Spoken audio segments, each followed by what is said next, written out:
Hello and welcome to Frost Over the World. Later in the programme I'll be talking to the movie director Ken Loach. But we begin of course with Libya. A week into the coalition airstrikes and Colonel Gaddafi remains defiantly in Tripoli.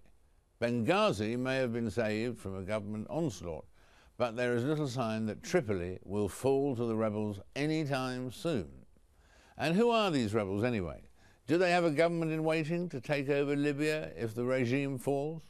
I'm joined now from Benghazi by a prominent Libyan American supporter of the rebels, Mr. Omar Turbi.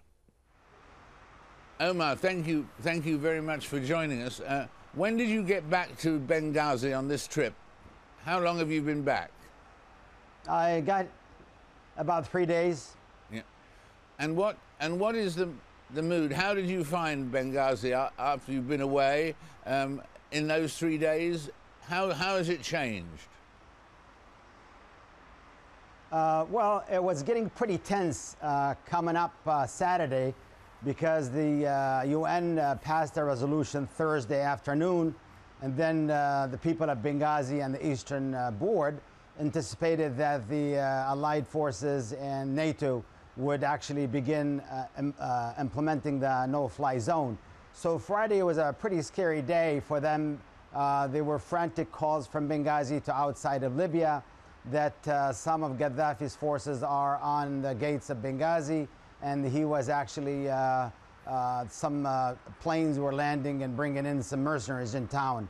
But as the French fighters began to hit Gaddafi's forces on the outside of Benghazi, everybody's relieved, and I would say from last weekend until today, everything is very looks very safe. Everybody's happy that there's no more threat.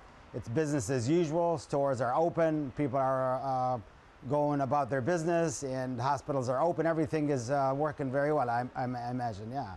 So you think that whatever Gaddafi tries to do, Benghazi, obviously with the help of the coalition, but Benghazi can protect itself without needing extra help. Yes. Yep. Well, I must say that the alliance help has been very, very instrumental, very decisive. And if the French planes did not hit Gaddafi's forces last Saturday, there would have really been a massacre here. And they caught some of Gaddafi's loyalists, talked to them. I think they might even have them on tape. That their mission was to level the town and kill all adult male from 18 up to 40 or older, and that is not totally 100% confirmed, but also rape the women. It's repugnant. It's a disgusting way of looking at things, but that's what we heard here. It's the word that the people are talking about in town. But the town is safe. They feel very happy. Assuming Benghazi does survive as this independent force in the east, do you think that you and your allies there in Benghazi would ever be able to take Tripoli, or do you think what's going to happen almost inevitably is there going to be two Libyas? Well, there was a great deal of success last night for the pro-democracy fighters in their fight in Jdabia. As you know, Jdabia is the first town west of Benghazi. As they continue to move forward, it's going to be pretty tough moving from Sirte on to Tripoli, in my opinion.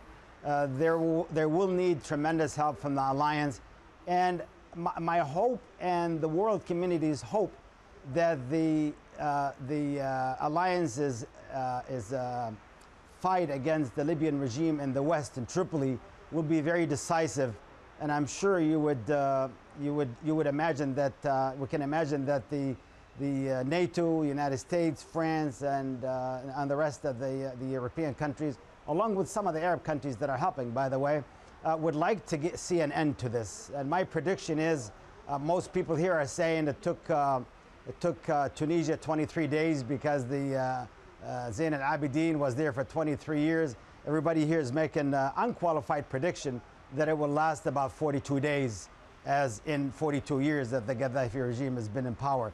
So if that happens, I think it'd be a great thing. So the people of the East wouldn't have to be armed. They won't be killing their own brothers that are, unwillingly supporting the Gaddafi regime. Do you think that the Arab Spring, as they call it, could spread to other parts of Africa, to the whole of Africa? Do you think this is a movement that will live on and will, for instance, take hold in Africa as well as North Africa and the Middle East?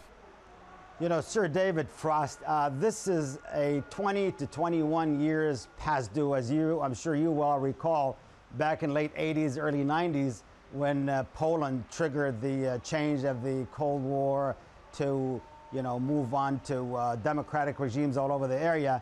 I, for one, thought, well, give it maybe 2 years, 3 years outside of maybe at the most 5 years, and then the regimes in the Middle East will begin to fall off one after another. The Arab Spring is very true and alive. It's been 20 years, and I do believe that Yemen is next. It's only a matter of a few days. I hope that will be a few days. Then you have, you hear what's going on in Syria. Then you have Egypt. It's actually progressing very well in its construction of its democracy and constitution. Tunisia is the same way. We do definitely expect that Algeria will be maybe a month down the way. It almost seems like there is a synchronization going on between the youth and the pro-democracy movements in the area. And I really do believe this is good for the people of those countries, good for the region, and very good for the whole world as a whole. As you know, dealing with a democracy is always better than dealing with a dictatorship. We thank you very much indeed, Omar, for being with us. We hope you'll join us again in the near future. Thank you very much. Thank you. And we wish you democracy along the way. So that's the view, very well expressed there, from the rebels. But what about the coalition? What is their plan, if they have one? Here in the UK, Prime Minister David Cameron this week overwhelmingly won a vote in the House of Commons, backing his decision to take part in the military action over Libya. I'm joined now by two members of the UK Parliament, both from Mr Cameron's own Conservative Party. They voted, though, on different sides in that debate. Before becoming an MP, Rory Stewart worked both in Iraq and in Afghanistan. He voted with the government this week. On the other side, the only Conservative to vote against military action was John Barron, and we welcome them both. John and Rory, welcome to both of you. Well, let's start with you as the one and only Conservative voting against. What was it that decided your point of view, John? A number of factors. I think my chief concern was that there were too many questions unanswered about this. For example, we have a long track record of intervention. It's not a good one in the area. Could we be accused of meddling yet again? And why didn't the Arab League or the Arab nations, particularly the neighbours, actually lead the no-fly zone? Another concern is, where does such a policy lead? I mean, there are civilian casualties in the Yemen, in Bahrain. Are we going to be putting in no-fly zones there? And I suppose another concern is, what is the end game? What is the exit strategy? Because if it's not clearly defined, then we risk slipping into an ill-defined mission while civilian casualties rise. For example, what happens if Gaddafi remains in force or there's a stalemate on the ground? Are we simply going to walk away? So lots of questions not answered. But I suppose the chief concern is, once again, we are meddling. And I think we've got to think very carefully before we just step into situations like this. Right. Well, that's what motivated John. What motivated you to say yes, Rory? I think it would have been very dangerous and very difficult if we had not done something to protect civilians in Benghazi. A lot of what John says is wise, and we need to be very careful. We need to make sure that we stick to the UN resolution. But if we had gone to the other extreme of not doing anything at all, people would have taken the message that we were simply standing back while the dictator of an oil-rich country was massacring civilians. And that would have passed a very, very bad message to the rest of the Middle East and North Africa. My response to that is that we are already standing back watching autocratic leaders massacring the civilians in the Yemen, in Bahrain. Because of our intervention in Libya, my concern is, would some come to the conclusion that we're only going into Libya because that is not a friend of the West, whereas the autocratic regimes in the Yemen and Bahrain are. And it does seem as though there is no consistency here, because we mustn't forget the civilians that are being killed in those other countries. Well, I think these things are always very complicated and always difficult, because you've got to look at three things. You have to look at what's going on the ground, the reason you're intervening. You have to look at the kind of international support you have, and then you have to ask, what can you do? And only when those three things are aligned are you really able to intervene. So the difference really with Yemen or Bahrain or indeed many of these other countries lies in those three things, and particularly in the fact that we have a UN Security Council resolution that is so precious and such an important thing here, and the support of the Arab League that goes along with that. Yes, but is that an important... Yes and no. I mean, let's take the situation on the ground, as Rory suggests, as one of the preconditions for action. We have Egypt as a neighbour, has a much larger air force, 240 F-16s, third largest collection of F-16s outside the US. Libyan Air Force no more than about 100 outdated Soviet-era MiGs. It would not have been difficult for Egypt to have put a no-fly zone in over Benghazi. It's these sorts of considerations, and I think my concern is that by interfering, we stand the risk of being accused of meddling. Our track record is not good. I'm not just thinking of Iraq and Afghanistan, I'm thinking of before then. And we could be accused of double standards when civilians are being killed in Bahrain, in the Yemen, by autocratic leaders. But then again, despite those facts about what's happening there, everybody seems to say that if we hadn't moved when we did, that there might have been a major amount of killing by Gaddafi's men in Benghazi. Well, if they had persisted, which people say they would have persisted, but for the no-fly zone. We don't know for sure. I mean, Gaddafi's forces are having trouble taking the town of Musrata, which is a much smaller town. Benghazi is a town of something like 750,000 and much more heavily armed by the rebels themselves. So I don't think we should assume there would have been an automatic massacre. But I also have to say that, you know, we have got to be careful in the West of taking on the mantle of becoming the conscience to the world, of interfering whenever we think there's a major crisis. Now, as Rory says, Rory is right. We have to look at each humanitarian crisis in isolation and determine whether we should intervene or not. But in those areas where the neighbours not only have the military capability to act, but are also very wealthy, as is the case in the Middle East, and we have other autocratic leaders actually killing civilians in other countries, we have got to be very careful before we go in. And these are factors that we have to consider as well. And one other thought for you. I mean, you know, when it comes to deciding and public opinion and so forth, we had WMD when it comes to Iraq. Yes, I can understand this issue about the humanitarian crisis or the pending crisis in Benghazi being the key reason for going in. But at the same time, we must examine those facts very carefully, because to a lot of people there is a concern that because the UN mandate is so unclear, this could be about regime change as well as humanitarian relief. Rory, your turn. My turn. So, narrative. This is about our relationship with the whole of the Middle East and North Africa over the next generation. What kind of place would we like that to be? How would we like the West, the United States and Europe, to be perceived? Are we on the side of progress or are we against it? And it's a very, very difficult line. Of course we don't want to stand by and see massacres happen, which is why I think it was correct to impose a no-fly zone. Equally, we don't want another humiliating mess like Iraq, which is why it's correct not to push for regime change. Getting that balance right, making sure that we remain in tune with international opinion, understand how sensitive and delicate that is. But I think the path we're on at the moment is the right one, and it will be proved to be the right one if we hold our patience over the next 20 years. But do we know exactly who the rebels we're supporting are? There are vague things in various papers. Well, they may be this, they may have that policy, or whatever. Some who say, beware, there's a Al-Qaeda contingent somewhere in there, masquerading in there or whatever.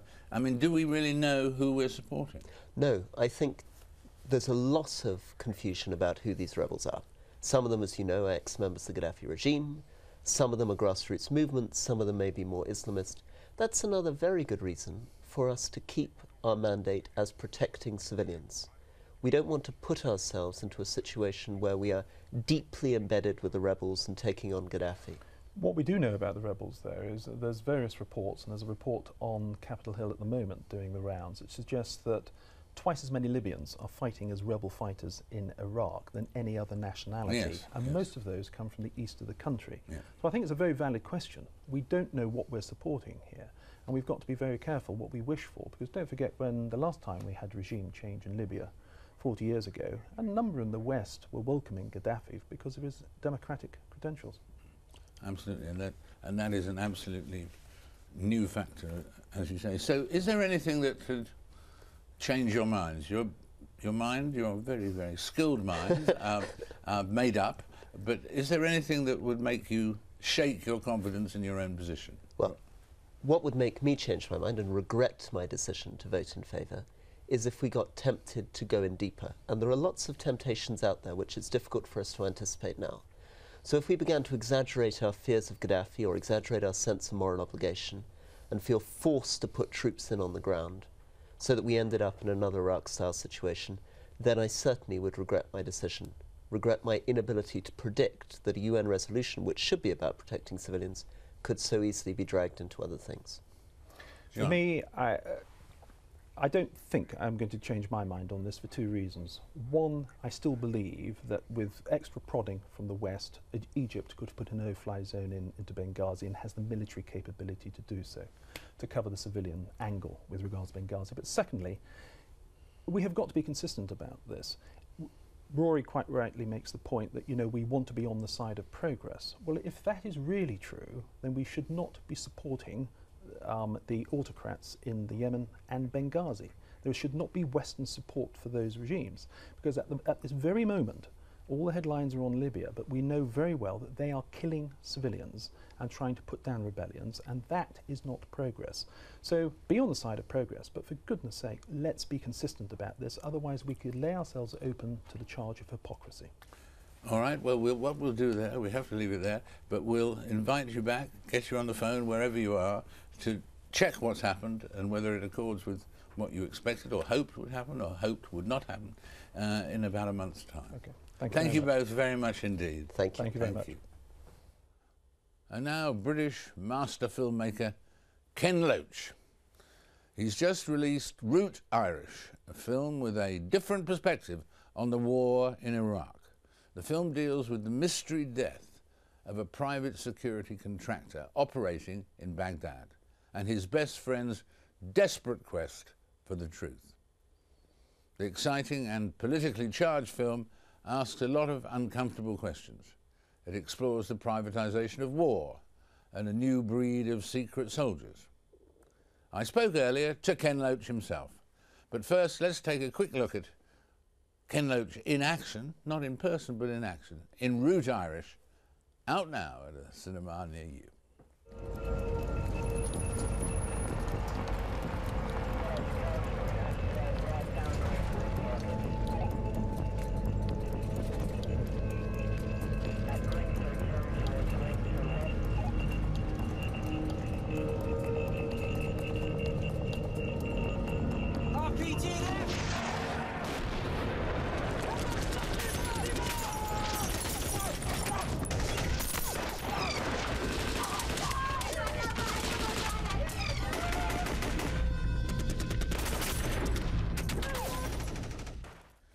Well, there it is. Ken Loach is here, the man himself. We met all those years ago when you did the famous Poor Cow, that great documentary that revolutionised the treatment of homelessness and so on. Well, now, what are you going to revolutionise the treatment of here, then? Well, as you say, I mean, we tried to ask some questions. The military presence in Iraq seems to be now largely in the hands of private security contractors. Now, is that something that we want? Is that the way we want it? Shouldn't, if we have a military presence, shouldn't it be a standing army where politicians are responsible, they have to answer questions? Because it seemed to us that if you privatise war, you hide it. You hide it, because a soldier comes back tragically dead, there's a Union Jack over the coffin. Politicians have to answer questions. There's pressure on them to end the war, to end the engagement. If it's subcontracted, you don't hear about that. There's no pressure on the politicians to end it. We don't know about it. A contractor dies, he comes back anonymously in a box. Now, is that the way we want to handle a military presence. Governments do this, used as private contractors, as it were, to fulfil a role that might have been filled by a soldier or so on. That they do that for reasons of concealment, do they?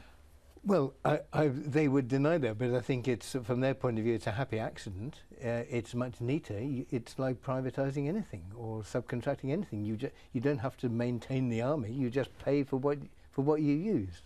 We did hear last week a most extraordinary story of a subcontractor in Afghanistan who was going to the warlords to recruit. So subcontractors recruited from Afghan warlords doing the subcontracting in Afghanistan, which is a crazy, crazy world, isn't it? And also another controversial subject that is raised by the film and raised by the war in Iraq, of course, is the question of torture and the possibility, indeed certainty probably, that the Westerners were part of that process. Now, in fact, you chose to put torture, waterboarding, into the film, and you did it for real. The actors had to live through it for real. And did that have a profound effect on them? Yes. I mean, when we said we did it for real, we didn't do each pouring of the water wasn't sustained as long as it, you know, as a torturer would do it.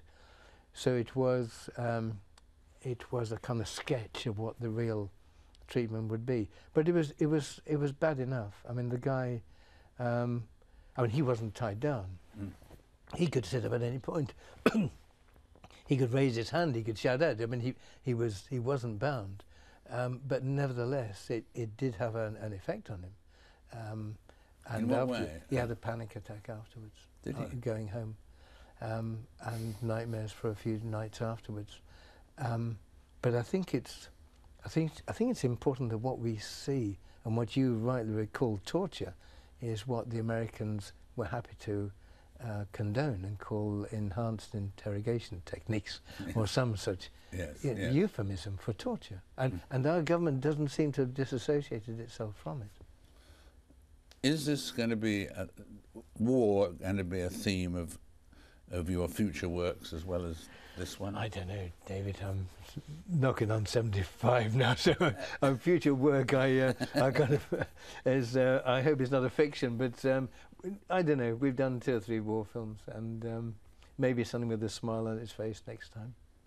Well, that's right, because people often think, God, Ken does such serious films, and yet when you see him, like we see you in the last few minutes, you smile and you talk and so on. But have you a desire that you would do more comedies as well? Well, I mean, they say comedy is tragedy with a happy ending. You know, I mean, often the same story. You could, it could be end tragically. It could end, you know, with a sigh of relief. So I think you want to do stories that really just explore how we live together and who we are and why we.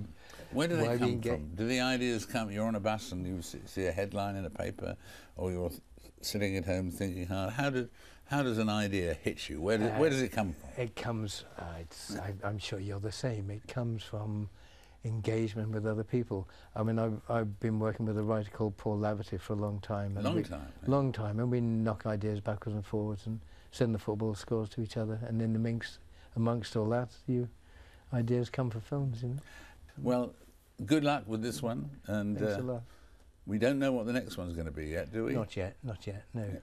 The magic moment hasn't come. Well, the idea hasn't quite dawned. A few ideas have dawned, but we're just in the process of knocking it backwards and forwards into shape. Great. We look forward to seeing this one and the next and the next. Thanks very much. And eventually the film that marks your 100th year on Earth. Our thanks to Ken Loach there. And that's it for this particular programme. My thanks to all of our guests. Do join me again for the next Frost Over the World.